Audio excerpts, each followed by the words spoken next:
Lectura del conflicto de los siglos, capítulo 9. Se enciende una luz en Suiza. En la elección de los instrumentos que sirvieron para reformar la Iglesia, se nota el mismo plan divino en el que quienes la establecieron. El Maestro Celestial pasó por alto a los grandes de la tierra, a los hombres que gozaban de reputación y de riqueza, y estaban acostumbrados a recibir alabanzas y homenajes como dirigentes del pueblo.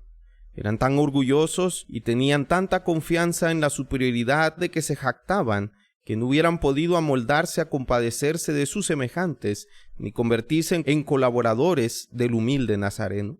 Fue a los indoctos y rudos pescadores de Galilea a quienes dirigió su llamamiento: «Venid en pos de mí y os haré pescadores de hombre», Mateo 4:19. Estos sí que eran humildes y dóciles, y cuando menos habían sentido la influencia de las falsas doctrinas de su tiempo. Tanto más fácil era para Cristo instruirlos y educarlos para su servicio. Así fue en los días de la Reforma. Los principales reformadores eran hombres de humilde condición y más ajenos que sus coterráneos a todo sentimiento de orgullo de casta, así como a la influencia del fanatismo clerical. El plan de Dios es valerse de instrumentos humildes para la realización de grandes fines. La gloria no se tributa entonces a hombres, sino a aquel que obra por medio de ellos el querer y el hacer según su buena voluntad. Pocas semanas después que naciera Lutero en la cabaña de un minero de Sajonia, nació Ulrico Zwinglio, en la choza de un pastor de los Alpes. Las circunstancias de que Zwinglio se vio rodeado en su niñez y su primera educación contribuyeron a prepararlo para su futura misión. Criado en medio de escenas de grandeza natural, quedó desde temprano impresionado por el sentimiento de la inmensidad, el poder y la majestad de Dios.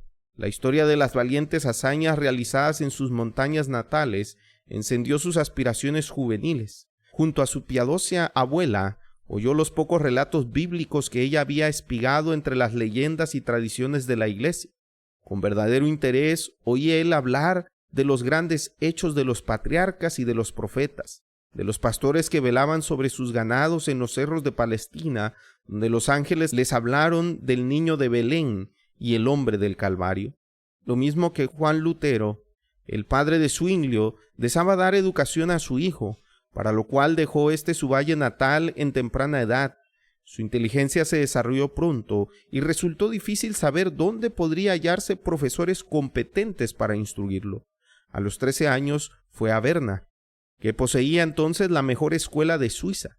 Sin embargo, surgió un peligro que amenazaba con arruinar lo que de él se esperaba. Los frailes hicieron esfuerzos muy resueltos para reducirlo a entrar en un convento. Los monjes franciscanos y los dominicos rivalizaban por ganarse el favor del pueblo y se esforzaban por conseguirlo mediante el adorno de los templos, la pompa de las ceremonias y el atractivo de las reliquias y las imágenes milagrosas. Los dominicos de Berna vieron que si fuera posible ganar a un joven de tanto talento, obtendrían ganancias y honra. Su tierna juventud, sus dotes de orador y escritor, su genio musical y poético serían de más efecto que la pompa y el fausto desplegados en los servicios para atraer al pueblo y aumentar las rentas de su orden.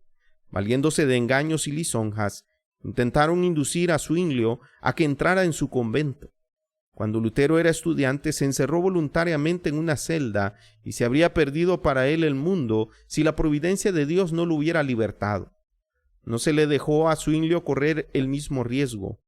Providencialmente, su padre se enteró de los planes de los frailes y, como no tenía intención de que su hijo siguiera la vida indigna y holgazana de los monjes, vio que su utilidad para el porvenir estaba en un inminente peligro y le ordenó que regresara a su casa sin demora. El mandato fue obedecido, pero el joven no podía sentirse contento por mucho tiempo en su valle natal y pronto volvió a sus estudios, trasladándose después de un tiempo a Basilea. En aquella ciudad fue donde Zwinglio oyó por primera vez el Evangelio de la gracia de Dios. Wittenbach, profesor de idiomas antiguos, había sido llevado en su estudio del griego y del hebreo al conocimiento de las sagradas escrituras, y por su medio la luz divina esparcía sus rayos en las mentes de los estudiantes que recibían de él enseñanza. Declaraba el catedrático que había una verdad más antigua y de valor infinitamente más grande que las teorías enseñadas por los filósofos y los escolásticos. Esta antigua verdad consistía en que la muerte de Cristo era el único rescate del pecador. Estas palabras fueron para Zwinglio como el primer rayo de luz que alumbraba el amanecer. Pronto fue llamado Zwinglio de Basilea para entrar en la que iba a ser la obra de su vida.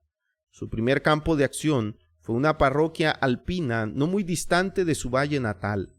Habiendo recibido las órdenes sacerdotales, se aplicó con ardor a investigar la verdad divina, porque estaba bien enterado, dice un reformador de su tiempo, de cuanto debe saber aquellos a quienes él está confiando el cuidado del rebaño del Señor. A medida que escudriñaba las Escrituras, más claro le resultaba el contraste entre sus verdades y las herejías de Roma. Se sometía a la Biblia y la reconocía como la palabra de Dios y única regla suficiente e infalible. Veía que ella debía ser su propio intérprete. No se atrevía a tratar de explicar las Santas Escrituras para sostener una teoría o doctrina preconcebida, sino que consideraba su deber aprender lo que ellas enseñaban directamente y de un modo evidente. Procuraba valerse de toda ayuda posible para obtener un conocimiento correcto y pleno de sus enseñanzas, e invocaba al Espíritu Santo, el cual, declaraba él, quería revelar la verdad a todos los que la investigasen con sinceridad y oración.